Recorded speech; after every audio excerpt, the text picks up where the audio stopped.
Hey guys, so this is kind of just the first look at the new raids. I'm kind of speculating that the reason why all of my stats are the way they are when you log in is because that's what you are going to be required to have in the raids dungeon. I'm not entirely sure on that, but everything was just the exact XP it needed to be. I could be wrong and they could just be messing with us, but it looks like this is going to be the requirements for raids. But you can tell, like, if you're looking at that, there's 96 fishing in there, there's 91 construction in there. There's a lot of different skills that you actually need to get high. Now, not all of them are actually high, of course, but there's a lot of different skills that do require a high, level in them. Now, this video is going to be more or less kind of catered to just looking at every single room and getting a general feel for it. I'm not going to sit there and examine everything, at least at the normal speed. I sped up everything in this actual video, so by the looks of it, it looks like there's going to be a recruiting board outside. You can just join a little faction or whatever it might be. I didn't even bother setting up my own because there was just one there, but if you want, you can all just go and screw around with this in World 378. Just go through the little purple portal that I went through. Strictly by the looks of it, if you can see those purple things, you're going to see another one in the next room.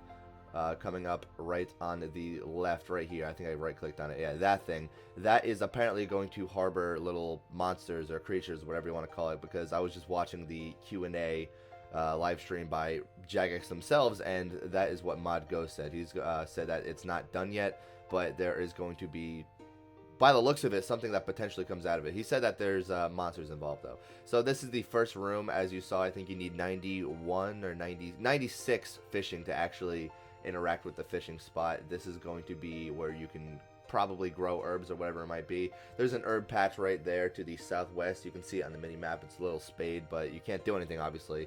You can go and pick a gourd. This is kind of meant to be, it acts as though it's a vial. You can just use it on the geyser and fill it up.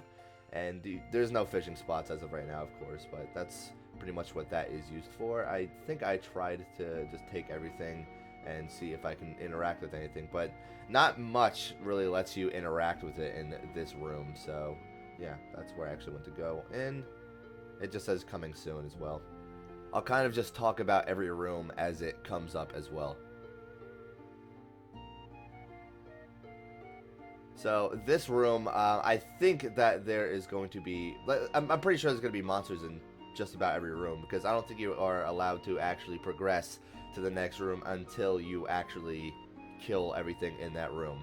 This room, this is a chest room. This is probably going to be either thieving involved, or maybe you do need to kill something to get a key. Maybe you need to just keep trying on all these different chests and you take hits or damage. This dude is just a dead dude on the ground. It's like a little monk follower, or he's a creature keeper, or whatever the hell you want to call it. I guess that he was, I don't know. I'm not going to try to go into the lore. There is supposed to be a lot of lore into this, so I'm probably going to look at it when it comes out, which is, I really like lore in a game. And that crystal is really cool, that carved head. I tried examining as much stuff as possible for you guys. Another weed patch, so it's only speculation at this point, but maybe you can make more potions from that. I think that there's probably going to be some undead crap in here, because everything kind of goes with a theme. Like, there is an Abyssal Room, there is, there's just a lot of different rooms. So yeah, if you can see those purple little tangled webs, or whatever you want to call them, they continuously go on, or they're continuously showing up in every room. Now, this room was really, really cool. I believe that this is the room that you're going to see at the end.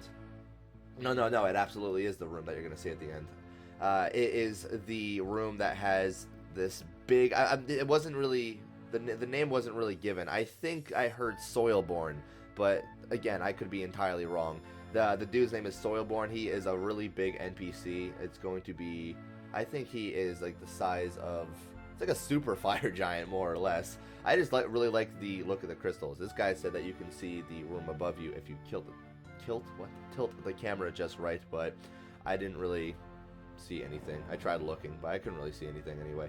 So this, I'm pretty sure this was just me trying to pose for a thumbnail. I mean, as you guys know, gotta go for those thumbnails, Alright, come on, Kev. Let's go to the next room. I'm gonna make it so I go in the next room. One second. Oh, no, there we go. Okay, never mind. That over there, well, you're gonna see in the actual thing itself. You're gonna see all the animations and what they kind of look like, or the two bosses that he's developed so far. you're going to see what those look like in their natural environment. So this is just probably some sort of obstacle room or whatever it might be. Someone dropped their water-filled gourd. This is where you're going to chop a bunch of trees. I am going to imagine that you need to light that to be able to go onto the next thing, because there's probably going to be an ice block there or something of the sort. That's just speculation. Again, this whole thing is just speculation, so don't quote me on it. This is the hunter room. This is like a gathering resource room. So again, I'm probably going to assume that there's going to be a puzzle behind all of this. It said that you don't necessarily, and then you're going to have to kill these dudes to be able to progress. It said, oh, this is the final room. It was said that you don't necessarily need it, all these skills, but it would help to have it. I think that's what Mod Ash said himself, but I could be wrong. Again, I think that's what he said, though, in a Q&A. So that was the entire thing. That was the final boss room, and I'm going to guess that is where you just end off, and that's probably where the best loots are dropped. Maybe loots are also dropped along the way, but, you know, we can't really tell how big these bosses are going to be, but overall I think it looks pretty damn good so far.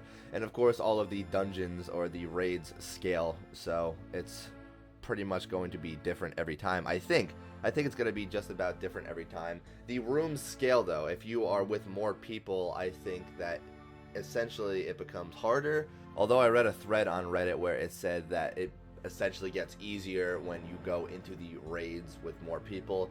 But who knows? I mean, the raids aren't even out yet, so everything is just speculation at this point. Now, this was taken from the RuneScape's live stream themselves. As you can see, this is going to be the first boss you see, and maybe his name is Soilborn, I'm not sure. The second one, I think his name is Vespula. It is kind of like a Calphite Queen Abyssal. Like, it has like an abyssal look to it. I'm not really sure how you can describe it. This is what Ghost spent most of his time actually on, though. He was just showing all of the different animations. That's his death animation, which it looks really cool because, as you can see, it heats up before it kind of dies, and that is the focal point of what he was trying to actually cover. I think this is him showing it really slowly as well. Yeah, see, you can just see that it kind of breaks, all of the rocks break off of it and it dies, which that's a really cool animation.